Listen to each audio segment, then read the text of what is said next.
What's going on, y'all? This is Coach Mike D with another episode of Impact and Fulfillment. Yo, dig this. On this episode, I'm actually going to take you all back to a platform that I created a couple of years ago called Brothers Learning from Sisters. And in this conversation, you're going to hear from Dr. Katherine Sylvester. She's the creator, or one of the creators, of Operation Mist, which really works with women while they're pregnant and actually postpartum in monitoring services and just really doing some dynamic work. This conversation is actually the precursor to her developing this platform. So take a listen to our conversation and also click the link in the bio to check more about Operation Mist and Dr. Katherine Sylvester. Y'all have an amazing day, and y'all be blessed, well, and wise. Welcome to Impact and Fulfillment with Coach Mike D, where you'll gain practical wisdom and dynamic insight from amazing conversations to live your best life.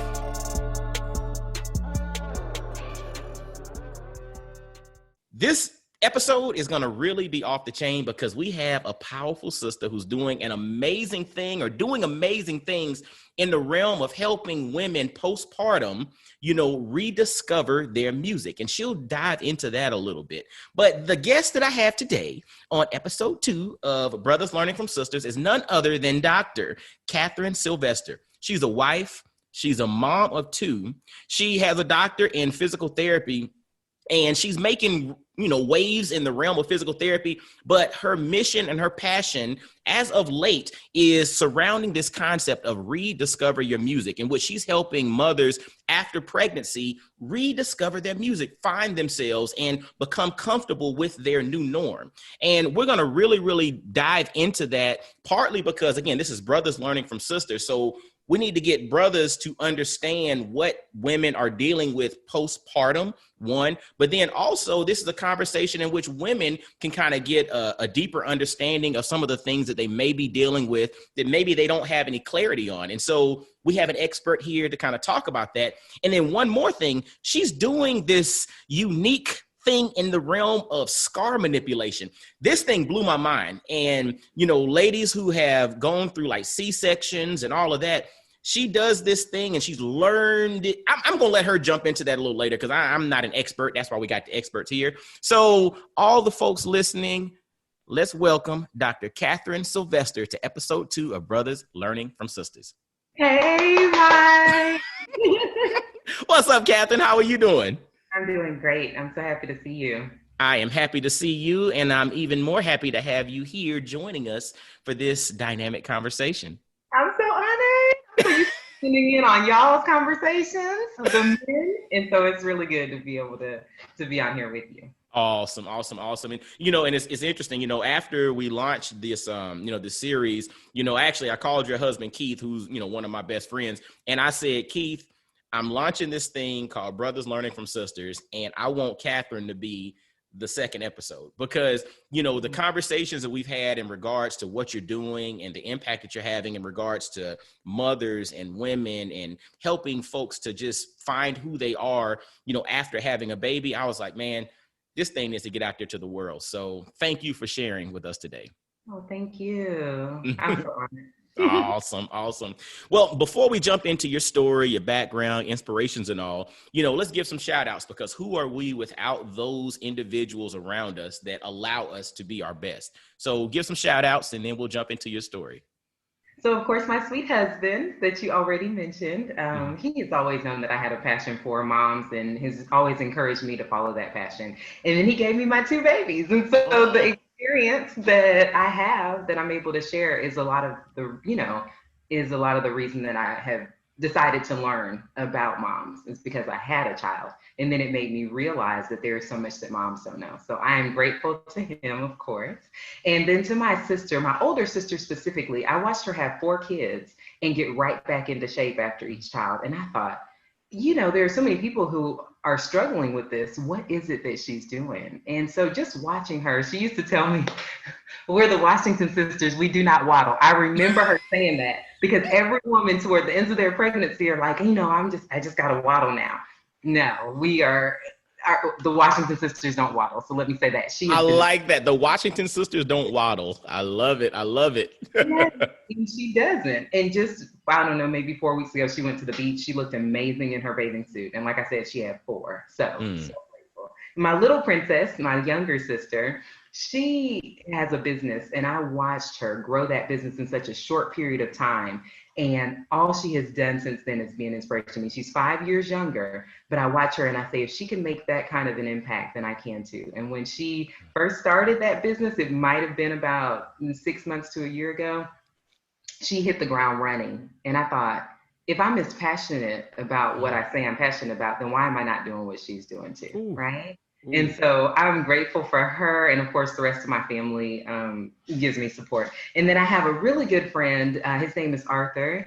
And when I first told him about the program, he said, I know some people that you could help. And you know how sometimes you feel like because it's a friend, they're doing you a favor. No, he entrusted me with his mom and his wife. Wow. And I better start increasing my belief in what I'm doing as much as other people are looking from the outside and saying, you're doing something big. Why don't you move forward with it? And after working with his mom and his wife, it really helped me to see how much of a help I could be, but also that women would really entrust you with their bodies and their journey. And it's not an imposition if you're doing what you're supposed to be doing and you're doing it with excellence. And so it's great. His belief in me, his family's belief in me, and ability to trust me. And so those are my first two clients, and I have not looked back ever since. So I'm always grateful to them. And then there's this amazing woman I met. Her name is Mamie, and I met her in a park, and she teaches an exercise class to women. And when I tell you, I've had more people come from her than from anybody else in my circle, and it's because she looked at her women and said, they have a need. If you're saying that this is happening, then we're going to talk about it. And when we talk about it and they divulge what is going on, I'm going to send them to you. That was maybe 5 years ago, and she has not stopped with the referrals. Just Tuesday, I saw a woman who she invited me to her home, Mamie did, to talk to some women around Valentine's Day about how pregnancy, delivery, some of the tears that moms have during that process impact sex, hormones, structural changes, emotional changes. And so I was in her home for maybe 2 hours talking to women about sex. And Tuesday, one of those women from 3 years ago reached out and said, I remember when you talked to us in that living room. I need your help. And so Mamie, she makes it so that women are comfortable talking to her. And then she gives them access to the resources that they need. And I just think if there were more people who did that, then women wouldn't be in the position that they're in. Because sometimes you'll talk to an OBGYN and they say, oh yeah, women talk to me about leaking all the time. I didn't think that there was anything to do about that. Or you talk to exercise instructors and they say they don't even ask, they'd rather not know. So they're exercising these women and not asking the hard questions or not giving a survey, because that's how I feel. Just have a box, have a survey so that every mom who walks in fills in these questions and answers these questions. Are you leaking? Are you having pain with intercourse? Are you having issues using the bathroom? Are you constipated? Just these, maybe 4 or 5 questions.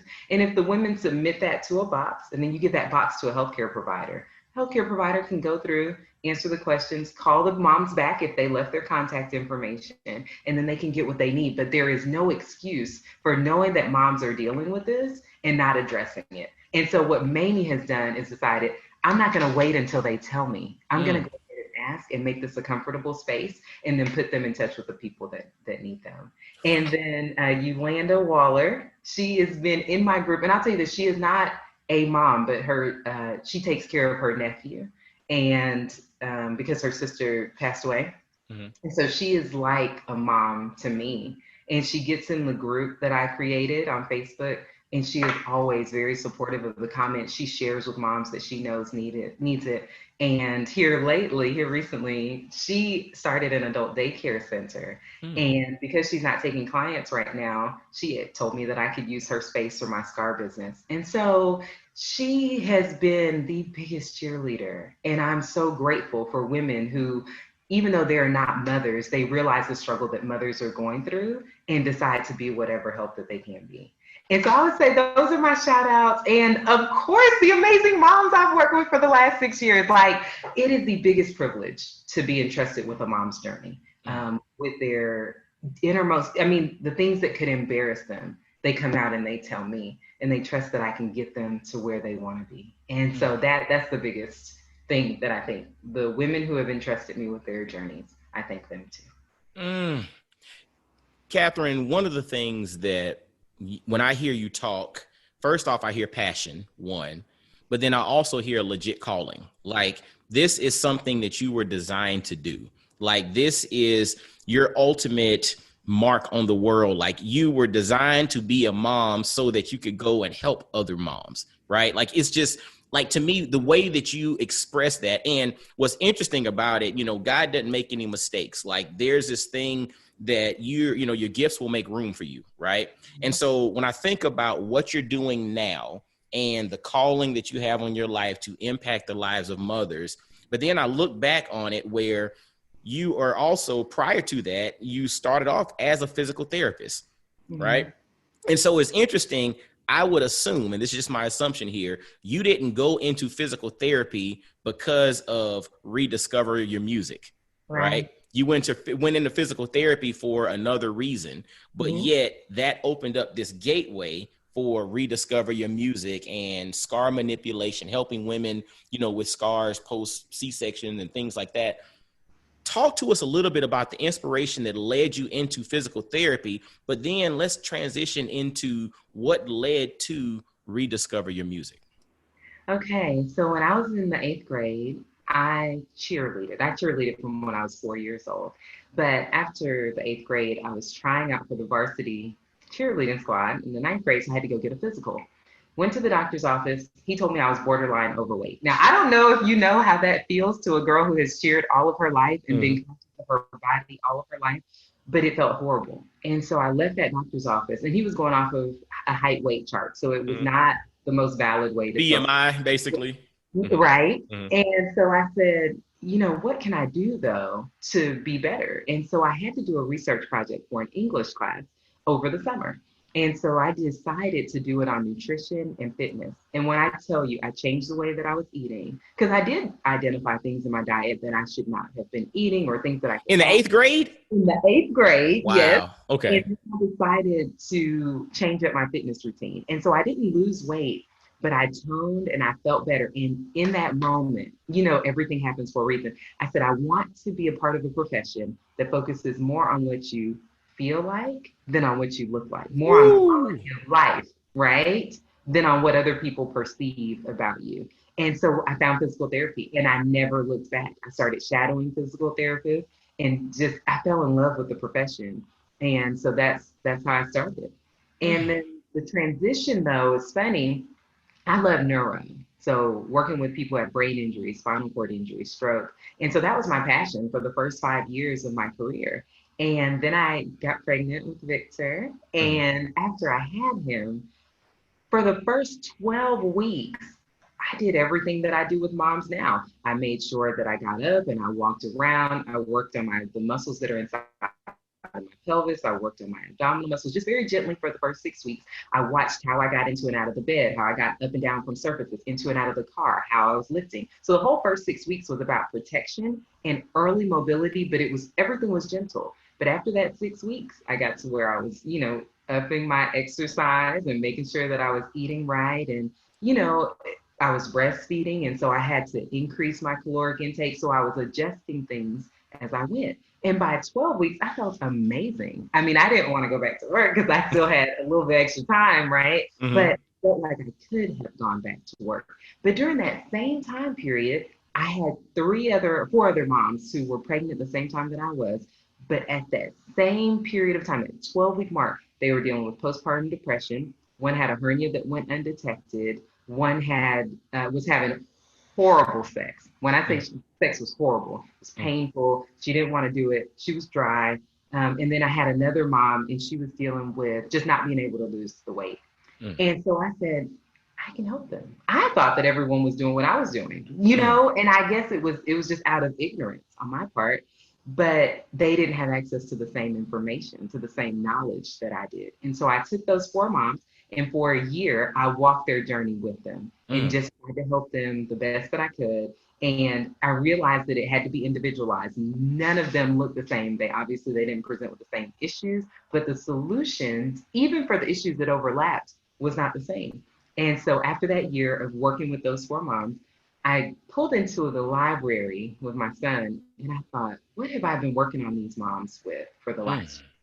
And I wrote it down: muscle flexibility, urinary continence, so making sure they're not leaking, sexual fulfillment, internal confidence, and core stability. And I was like, I'm helping these moms rediscover their music. And that was Hold on, pause, hold up. It's funny. We've talked about this before, but I never knew music was an acronym.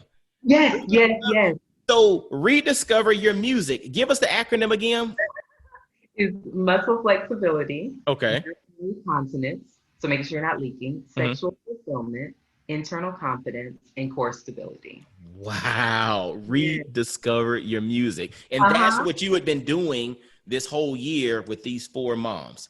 Right. And didn't even know it. And then the funny thing about take motherhood up an octave, because that's I guess, the tagline. Mm-hmm. My little sister and I were talking, and she said, it's so neat that you're doing this in front of Victor, because Mm. then he'll know the importance of exercise and taking care of your body and, eating right and everything.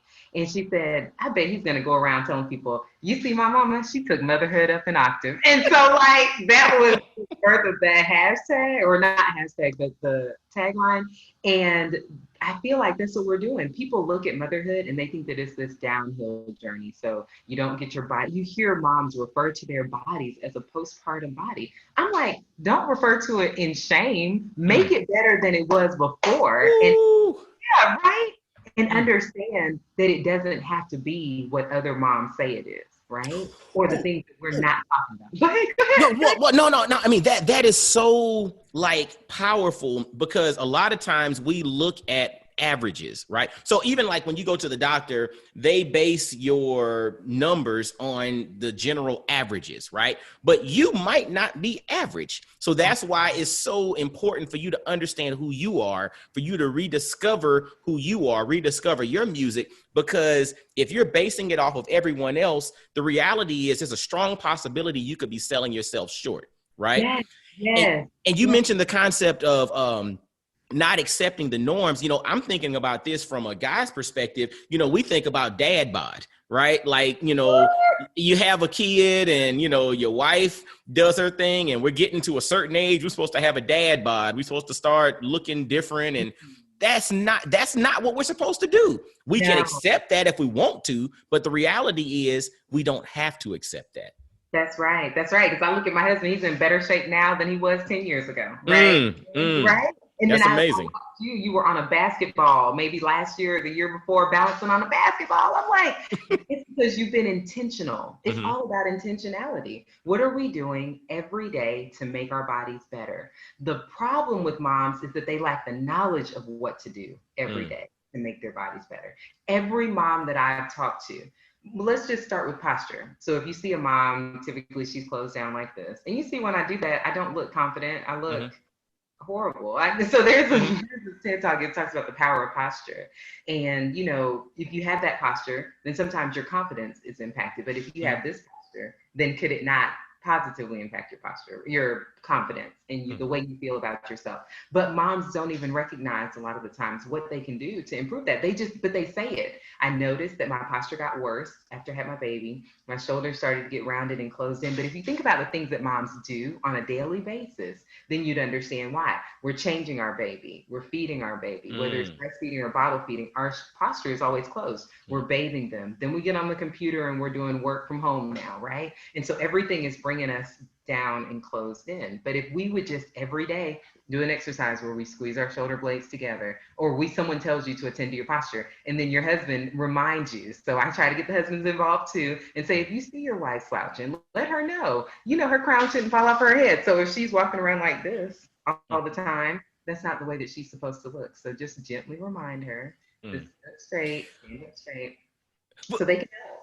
yeah, and you mentioned husbands helping to remind or helping to be a part of the process. Again, this Mhm. is brothers learning from sisters, and I'm here to learn from you. You're the expert in this particular realm. And I think when it comes to communication, sometimes that's an area of opportunity to improve upon in regards to our interactions with our wives. So how is it that we can best communicate, situations like that and not come off as if, we're, putting, because we don't want to put you down, you know what I'm saying? And we want to give constructive improvement, but we don't want it to come off as we're always criticizing or we're always, hey, put your head up, put your shoulders back,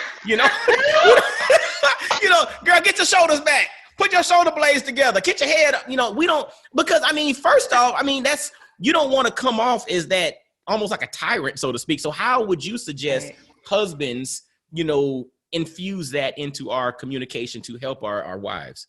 So let me tell you something, to be honest with you. I think that all women are different. And so with my sister, my older sister, she wanted her husband to say, hey, Jen, your stomach's not looking like it used to. Jen, why are you not in the gym? Jen, why are you not lifting weights? You're not challenging yourself today. It's been 2 hours, you've been up, you hadn't been for a run. I got the kids. So you get out there, exercise, do what you need to do for you. Because he knows that that's the way Jennifer receives feedback, right? That's deep. But if you don't know your wife, then you're walking around on eggshells, then she might just let herself go, right? Ooh, look, fellas, pay attention to what she dropped a gem there.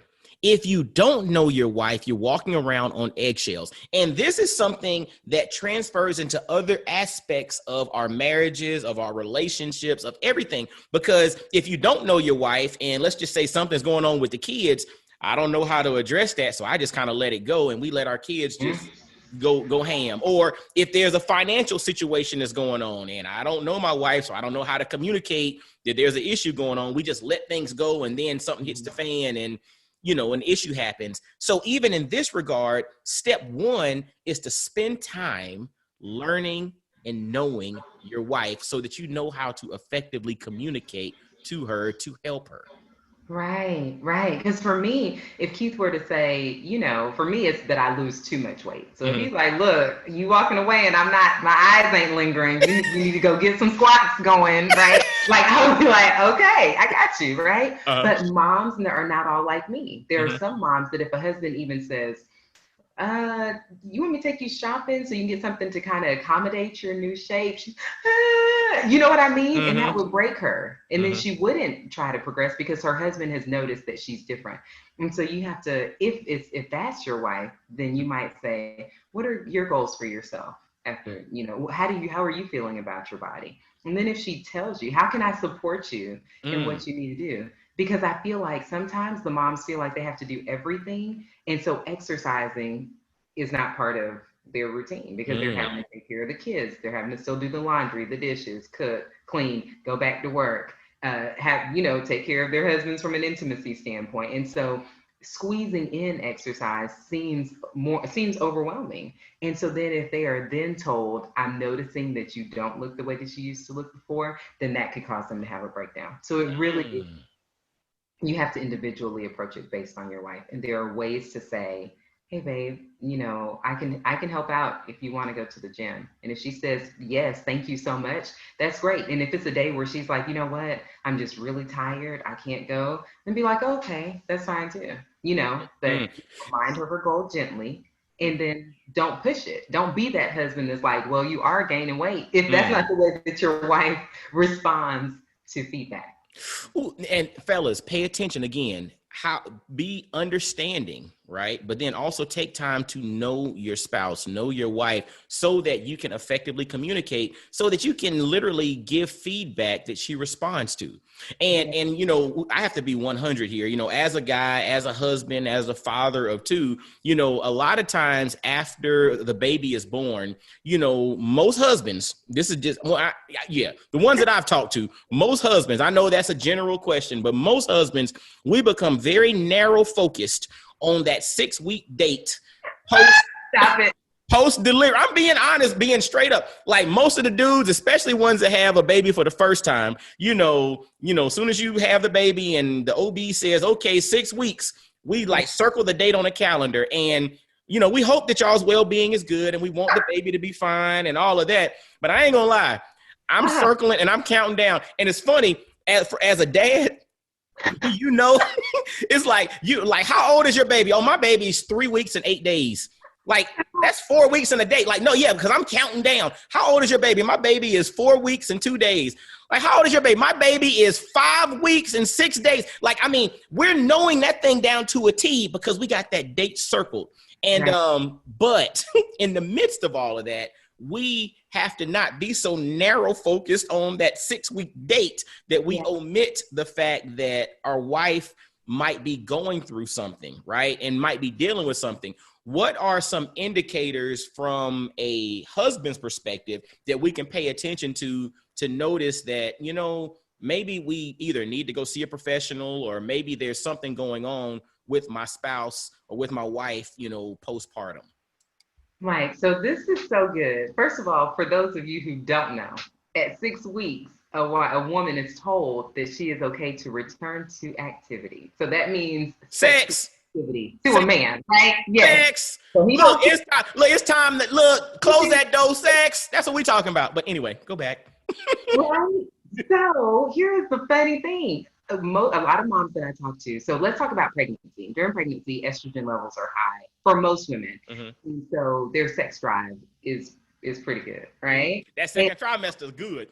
Right? And then guys, they love it because they're not worrying about getting you pregnant. You're already pregnant. And so you can have all the sex you want.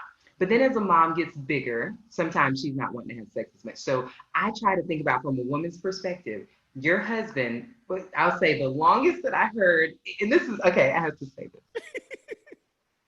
Sometimes when I'm sitting with women, let's say it's a group of women, right? And I'll ask the question, on average, how many times do you have sex with your husband in a year, right? So we'll just go with a year because sometimes if we go with a month or a week, we might not get them, you know, that high numbers, right? And so I'll watch moms and inevitably I'll have one just raise her hand and be like, if it's like 1 out of 365, could I just put 0? I'm like, that averages to 0. Yes, that's 0 days in a year, right? Unacceptable. It's unacceptable. But I think that the problem is on both ends. Okay.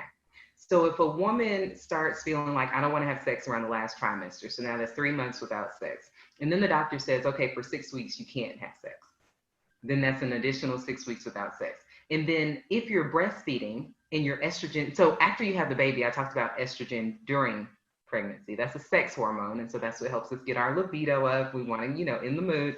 After you deliver the baby, if you're breastfeeding, then that number, it will plummet, right? And so now you don't have that estrogen.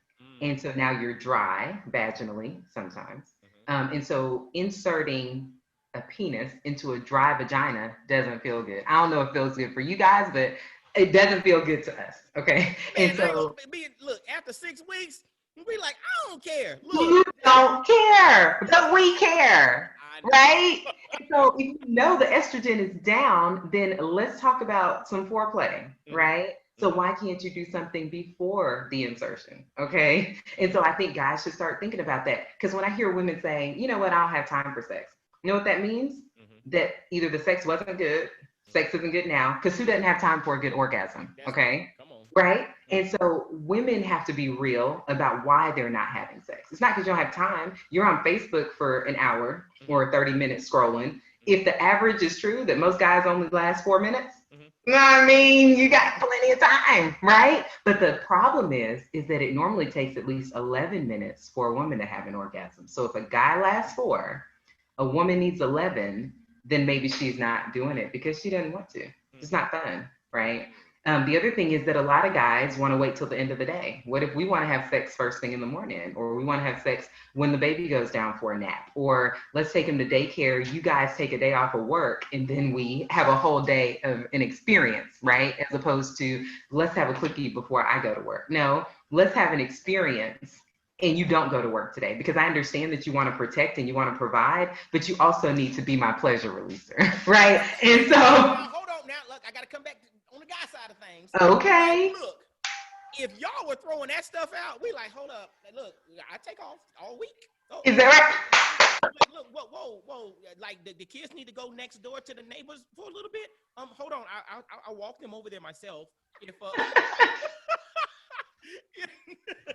Right? Y'all got to be proactive now, but you got to make it worth our while because we got a lot of stuff to do, right? So, whoa, fellas! Again, brothers learning from sisters. We're having a real conversation here. We're married folks, and we talking married people stuff. And fellas, it got to be worth their while because they got things to do. And look, and it's funny because a lot of times we talk about that in the context of not being married. We're talking about this in the under the confines of marriage. Right? I mean, because, sex is a big part of marriage. I mean, that's something that, we're needing, that you all are needing, but we need to make sure that it's worth your while. We need to make sure that we're accommodating for, being mindful of, like you mentioned, like estrogen levels not being as high, postpartum due to breastfeeding and things of that sort. And so if the desire is not there, we need to be understanding of that. But then on the flip side, to your point, women have to also be open and considerate of the other part that, man, your boy been holding out for weeks. Months, how can we years. figure out a work around here? No, because for the moms, and I respect moms as long as they want to breastfeed or whatever, but for the ones who breastfeed all the way to the next baby, that's a long time without your husband having access to you, right? And then that's a long time of your estrogen levels being depleted. So then you breastfeed, then you get pregnant again, then you have the baby, then you breastfeed again.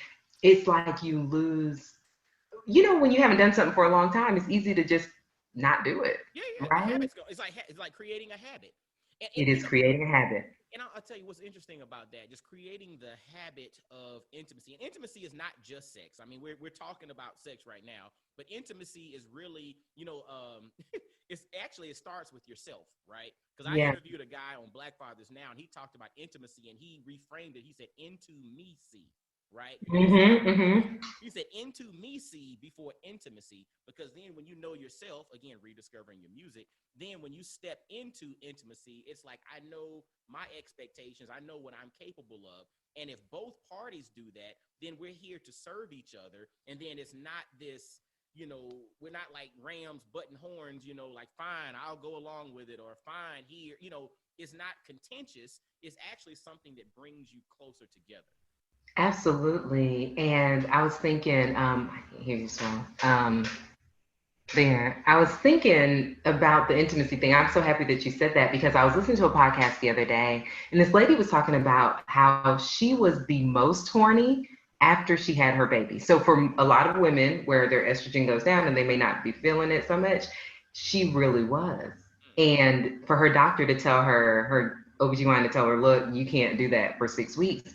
She was like, I shouldn't be told what I can and can't do with my own body. She didn't really understand that, you don't want to introduce infection or you'd want to allow those tissues to heal and stuff like that. But what she understood was someone telling me that I can't do something that I want to do. And I started thinking, why do we always think about penetration when it comes to sex? That's the problem. So the guys are going without, right? Because there's so many other things that you can do besides penetration in the bedroom, right? And so why not delve into those things even before you have the baby? Then you can start seeing what you like, what you don't like, and understanding that most women do not have an orgasm based on penetration. It's clitoral stimulation. And so if a guy can stimulate your clit during the first 6 weeks and you get those orgasms going, guess what? Orgasms strengthen the pelvic floor muscles. And so now you're killing 2 birds with 1 stone, right? Come on, somebody. Look, fellas, see, now we can help them rediscover their music. Yes. We can keep our drum beat going too. You know what I'm saying? So we got some real music with some rhythm popping and some doggone Simba and some, merengue and some samba and, oh Lord, come on now. We all of us are rediscovering music now. I'm digging that. Right? Let your wife explore your body and see. I mean, I feel like we lose that as we get further in our marriage, maybe. And when kids come, then it may make it less convenient, but it's still so important. Convenience versus importance. Right.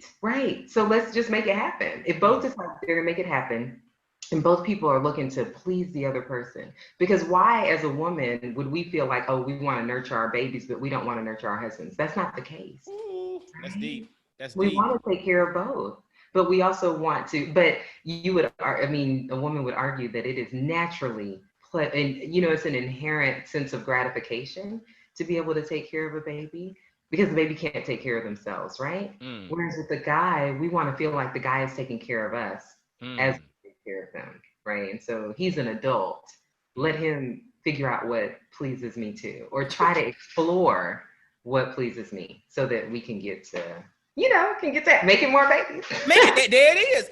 And it goes back to, I think, what we talked about earlier, effective communication, right? Mm-hmm. It's all about communicating effectively. Like you mentioned with Rediscover Your Music, it's, women having a space where they can effectively communicate their needs, or in various spaces, them not having the means to effectively communicate because maybe they don't appear to see a solution provider available, right? Right. But again, communication, even from the guy's perspective with our wives, the concept of effective communication. How do we communicate effectively? Because if we do so, then literally we don't have to rediscover our music because we never lose our music. Amen. Amen to that, right? It's all about prevention. And it's funny because when you talk about postpartum, I used to be all about postpartum. Let me just get to them after they have their babies. But now I came up with pregnancy principles because I thought if moms knew what I know while they're pregnant, then they wouldn't need me as afterwards, right? And so now I start intervening during pregnancy. The mom that I saw Tuesday, she was 34 weeks pregnant. And so I can start teaching her, massage your vaginal opening. Because you think about the vagina, it's used to receiving things, and women are not taught how to receive things, but it's used to receiving a tampon and a penis, right? Mm-hmm. Or a vibrator, whatever women decide to put up there.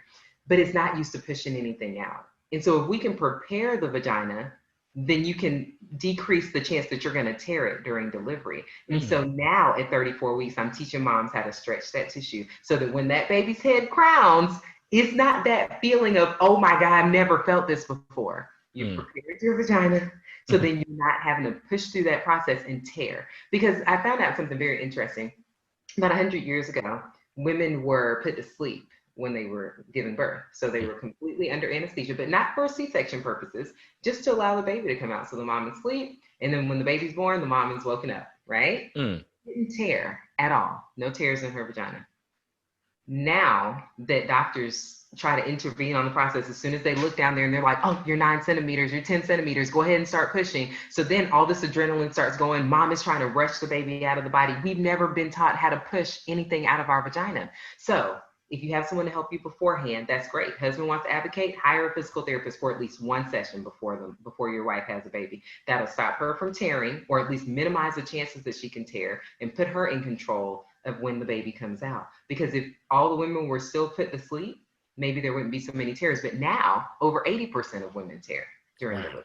Okay. And so can you imagine? So you're thinking, the guys are thinking, oh, let's get back to intimacy. The woman is thinking, I just ripped from the inside. I don't want anything in there right now, right? And at 6 weeks, I don't know what it's going to be like down there, right? Because there's that question, and you still feel weak. Even though doctors say you can return to activity, meaning return to work, return to taking care of your family, return to doing everything that you were doing before. Some moms think it means return to P90X and CrossFit. It means different things for different moms. And by 6 weeks, your body is not completely healed. I don't know where that number came from. It seems very arbitrary, but even if the arbitrary number were 12 weeks, then at least a mom would have had 3 months to try to get back to how she was.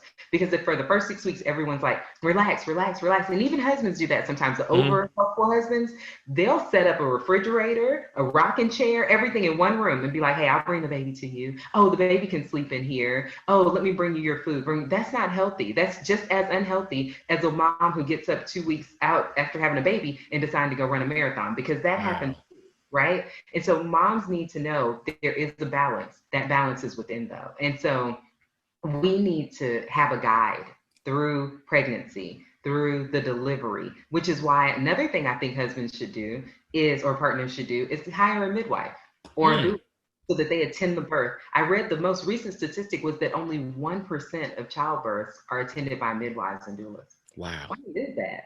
When we can help. The midwife who delivered my baby, when I heard this story, I said, oh my God put us together for a reason. She was in the hospital. She was helping deliver a baby, and she overheard a conversation. A doctor said, look, the baby's not here in 10, 20 minutes. We're going to have to get her out. It's just unsafe for the baby to stay in there. That's what he said. So she overheard it and she knocked on the door and she said, excuse me, would you mind if I helped you? And he was like, yeah. She was like, I'm a midwife. I can try to help get the baby out. 10 minutes later, the baby was vaginally delivered. That was a C-section avoided. That was a surgical procedure avoided. That mom, and after that, of course, that doctor, the guy whose wife it was, he was a doctor, he had her attend the next 3 births. Wow. Because he realized the power of having someone who's not going to jump to medical intervention just because things don't look perfect, right? That's deep. Our bodies were created to do this. So don't tell me my hips are too small. Don't tell me that it's been too long that the baby's been inside. Don't tell me that now you're at 40 weeks. We should go ahead and induce. No, because a lot of induced labors turn into C-sections. Let my body do what it was created to do. So husband, partner, father, advocate. She'll be happier about doing the things that you want to do if her body is not ripped during the delivery process. Hire a midwife, hire a doula. Ooh, hire a midwife, hire a doula. Yes. Balance is within, and our bodies are created to do this. Fellas, think about this. And we're thinking about this through the context of your wife, of your spouse, of your partner. Hire a doula, hire a midwife. Balance is within, and their bodies were created to do this. And so if you're told otherwise, take a step back and pause. You might need another opinion, because this is something that's so interesting, because again, we've had our kids, ours are 9 and 7 and unless the Lord got other plans, we're done. Right. And, but the thing is, just knowing this, I think this is such an empowering conversation for couples who are currently pregnant, thinking about getting pregnant, who maybe are, have a newborn at the house or whatnot, and are dealing with, some of the postpartum scenarios that are out there. This is such valuable information. And truthfully, I'm gonna be honest with you, dudes don't have this conversation. We don't sit around and talk about this. Literally, if it's guys sitting around talking, we're talking about that 6-week date, right? I'm serious. We don't talk about this. And so that your brothers learning from sisters, this is such a powerful conversational platform, because we're now having conversations that we otherwise would not have. We otherwise would say, hey, you need to go talk to your mama, or you need to go talk to your mother, or talk to my mama, talk to your mother-in-law, or whatever. But now you're equipping us to not be experts, but to at least spawn a conversation which could potentially lead to positive outcomes. So thank you for that. Oh my goodness, you're welcome. And let me tell you something. This second birth was so different than the first one. And Keith, when I tell you, his belief in me and my ability to make the right decisions made all the difference in the world. Ooh. It did because, and of course I'm a crier. So, so if I cry, it's okay. It's okay. Right before I had Victor, everything was perfect. We went out to eat Japanese and we got back home at 11 o'clock. I felt contractions, but he was already asleep. I didn't want to wake him up, but I felt I think the baby's coming. Maybe around 2, I said, let me go ahead and wake him because it's not stopping. So I woke him up, realized I didn't have any mandarin oranges and we didn't have the hose we needed for the birth. So we got up, went to Target, bought that stuff, came back. It was wonderful. By 6 o'clock, Victor was already here. We called the doula. The midwife, she came to the house around 4 in the morning. And then around 5, the pool was already up and I got in around 5:30. Victor came, no complications. It was great. But Krista Lily, my last visit, she didn't think I was going to make it to the last visit because Victor came so early, right? Mm-hmm. That's the thing about due dates. Mm-hmm. They're an estimate, mm-hmm. right? And so don't go based off of what the calendar says. Go based off of how the mom is progressing. That's just something that I think moms should really consider, is that if someone tells you to induce, ask them, is my baby okay? Am I okay? Let's just wait. God didn't put the baby in there and take care of it for 9 months for it to get stuck. It'll come. Just don't rush the process, right? But anyway, my blood pressure was high. And so she said, it seems like you might be dealing with some preeclampsia, which means that I could have a seizure during childbirth if my blood pressure gets too high. That's basically the issue. Mm-hmm. So you have swelling, you have protein in your urine, and your blood pressure goes up. And so, but I said, well, what are my options? And she was like, you go to the hospital. I cried on that option. So we nixed that one. Mm-hmm. And she said, or I can induce. I can come to your house. We could get this baby out, because if you go to the hospital, they'll say that the cure for preeclampsia, and that's what all the research says, is to just have the baby, right? And so I said, come to the house. And so Keith was like, so we're having the baby tomorrow. I was like, we're having the baby tomorrow. I will feel good if the baby is born at home, just like Victor was. I don't have to go to the hospital during COVID, so I don't have to decide between having the midwife there and having you there, having Victor with my mom. The whole pregnancy, I was excited about Victor being able to be there to welcome his sister into the world. Now, at the very end of my pregnancy, all of this stuff is being told to me that could seemingly be out of a mom's control, because if you don't think for yourself, then if the midwife said, hey, let's just go to the hospital, then you'd be like, okay, let's go to the hospital. Once you get to the hospital, your blood pressure's high because nothing's the way that you wanted it to be. Then they're like, oh, your blood pressure's too high. Let's take the baby. Now you're in an emergency C-section situation. I'm not going to be there because I've seen it happen over and over and over again. So yes, we're having the baby tomorrow. Keith was like, good, fine. Midwife comes over, she induces. And I mean, I had Crystal Lily, we started at 12:30 and Crystal Lily was here by 5:15. Wow. Now, it would not have happened that way if I went to, I promise you, because she had to take my blood pressure every 15 minutes. It's a lot of work, right? To do it and make it so that it's natural, but you're still safe. And I get that. But as the healthcare provider, I know I can breathe my way through high blood pressure and make it come. When it was at its highest, I got into the bathtub, blood pressure went down. I went from 6 centimeters to 10 centimeters in 40 minutes from getting in the bathtub. If I was at the hospital and my blood pressure was running as high as it was in the hospital, here, they would have taken the baby. And what is a mom going to say? If they say, oh, your baby's in distress, the mom's going to say, okay, take the baby. That's not always the end of the story. The baby is in distress. What does that mean? What does that mean for the baby? How long do I have before the baby can get here? When you look at research and it talks about how the fetal heart rate monitor, false positives are there 50% of the time. I talked to a friend, she went to school to be an OB, and she said, here's the thing, Katherine, if the fetal heart rate monitor says the baby's in distress and you don't deliver because you realize it could be positioning of the baby, it could be positioning of the mom, it could be a bunch of different factors, but you don't deliver, you have no legal leg to stand on. But if you go ahead and say, you know what, let's get the baby out and you have a safe delivery, then you're safe. And so the medical profession is more about protecting self and protecting baby than they are about listening to what a mom really wants. And so that's all, right? And so the husband has to be there to say, this was not in my wife's birth plan. Is there any way that we could do something different? Can we try something different? Research shows that, turning the baby is possible. So when the babies are breeching, everyone's like, baby's in a bad position, you're gonna have a C-section. Husband can say, why don't we hire someone, see if they can flip the baby and get the baby in the head down position before it's too late. There's no harm in that, right? But if the medical professionals try to jump in and make the decision, then everybody feels like they're helpless. And so Keith helped me to feel like I could do this. I mean, because after the delivery, everything didn't settle down like it was supposed to. My blood pressure was up to almost 200 over 110, 120. I've never seen that, right? Ever in my body. I've seen it in the hospital and it's not a good look. But I was able to breathe. I was in and out of the med stops to make sure that my blood pressure was okay. I was going to the doctor's visits every week. Keith did not go into work and think about going into work. He thought about, how can I keep the babies close to Katherine so she can breastfeed like she wants to? Because sometimes when you're separated from your baby for hours, the husband's first thing is, okay, let's give the baby formula. Once you give the baby formula, then I'm not able to breastfeed, right? Because she's not feeding as much. So my supply is not staying high.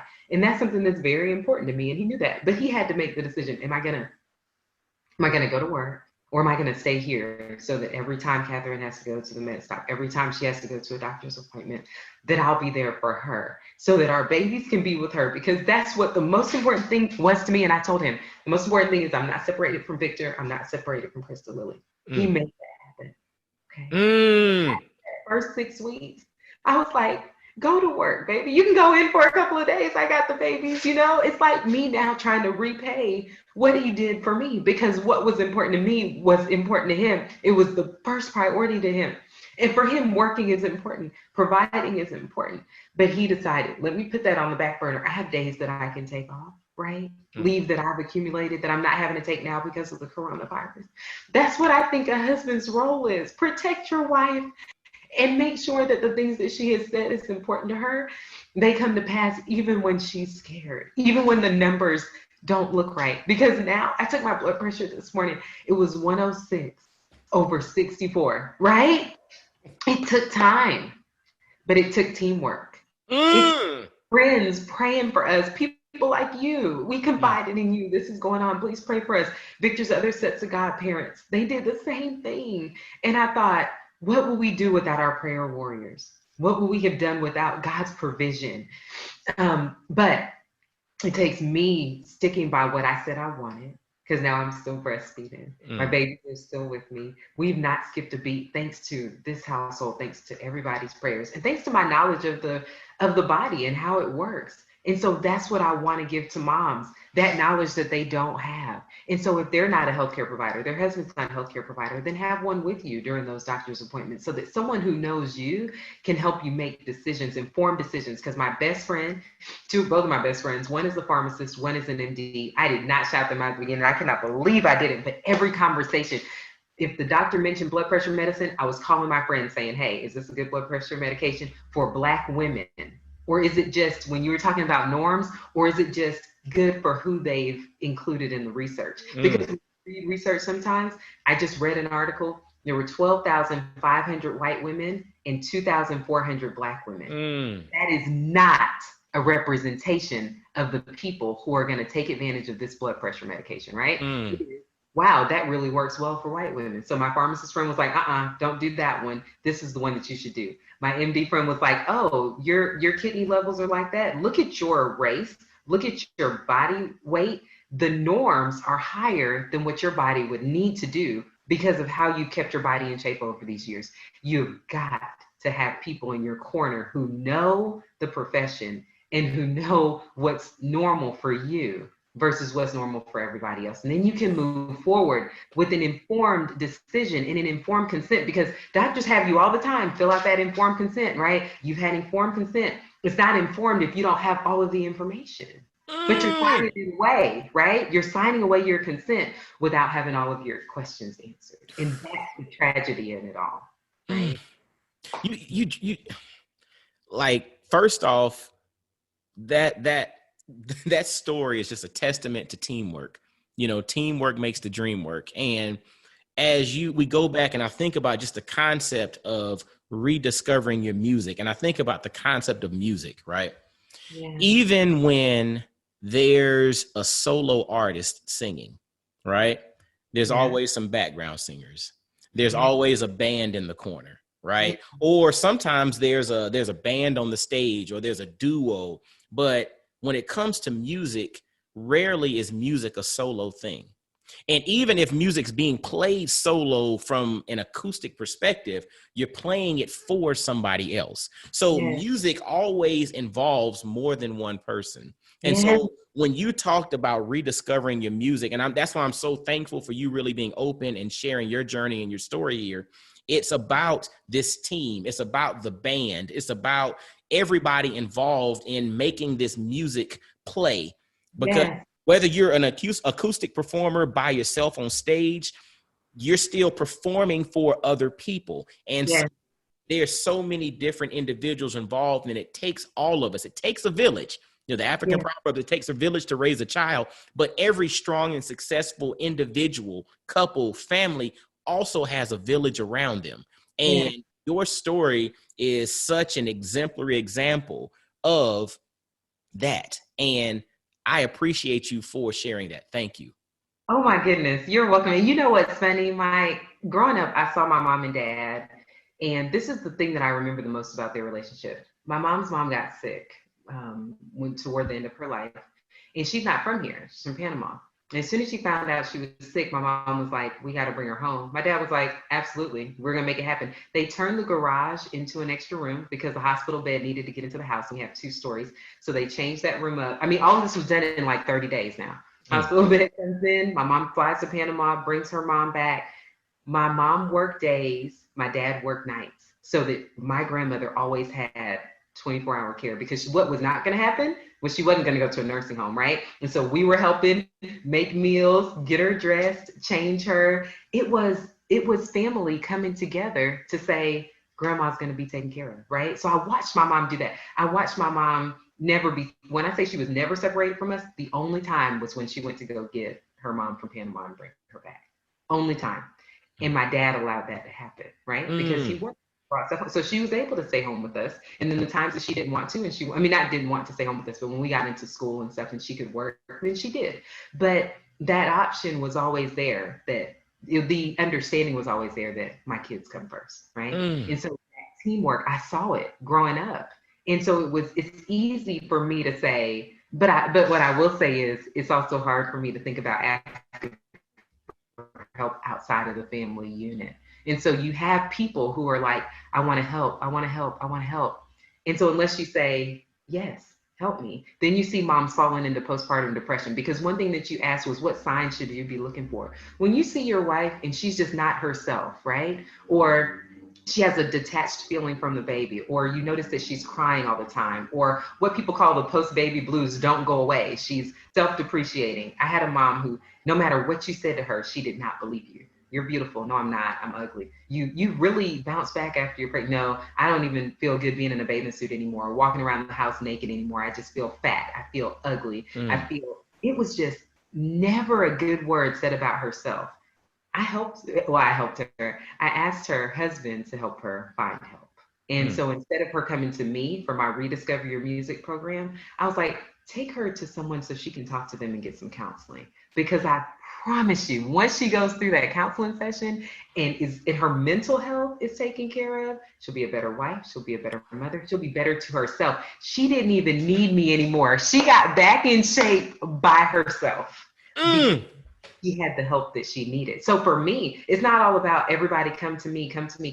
It's let me address the issues that I can help you with and then send you to the person that you need. Because if you think about a woman as a puzzle, we have so many pieces that need addressing that as a physical therapist, it would be very ignorant of me to think that I have all the answers. Right?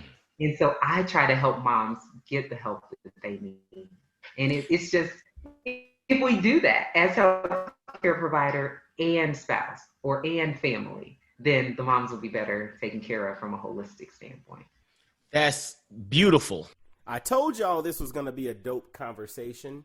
Make sure to visit operationmist.org, operationmist, MIST.org, to get more information on Dr. Katherine Sylvester as well as her mission. Y'all be blessed, well, and wise. Peace. I really hope you enjoyed today's episode. Make sure to hit that like button, subscribe, and follow Coach Mike D everywhere on social media. Y'all be blessed, well, and wise.